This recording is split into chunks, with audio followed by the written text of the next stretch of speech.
So, update lang tanong. So, ako anang gitaod ang katong MPPT solar charge controller, pero dili na siya MPPT.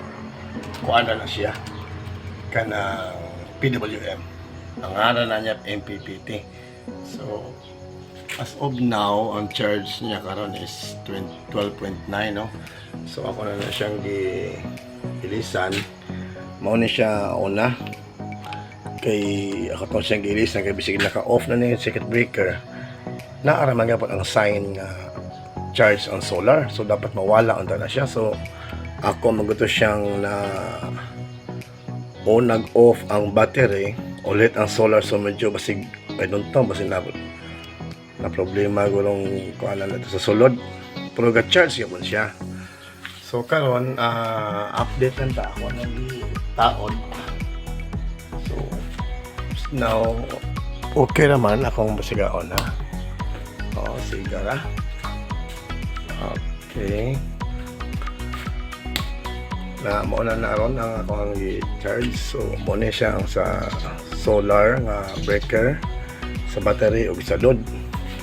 So akong gisit-an is 29 ang degrees temperature. Points pa 0.3 ang amperes ang misulod sa gikan sa panel. Ang load wala man ako na load eh. Sa point EH 0.5 EH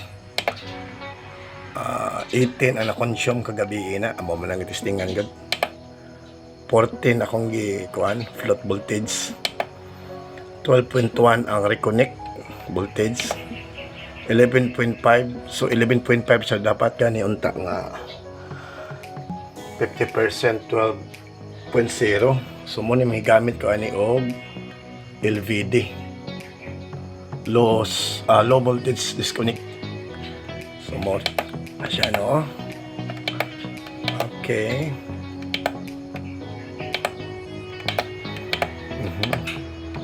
12 hours. Nakasend ako sa 12 hours. So, ang oras karon alas 6:40. Ang iyang na pick up karon sa solar niya, no, is 0.3 amperes. Then, ang EH is 0.5 EH. So, pagbigtang to kayo kahayag, no, ang di ba gibasikat kayong adlaw ba? Mo pa pasidlak sa adlaw. So, ito lang kong panel, di ako buok. So ako i-update niya tamo kung unsa ka paspas or fast-pass ba gyud mo charge, no, ang kaning solar charge controller.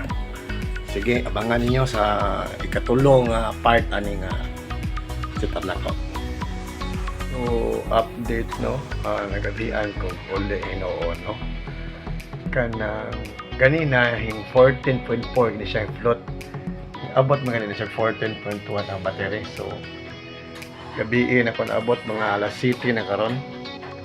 So ang load total suga di ara overnight na electric fan sa sulod.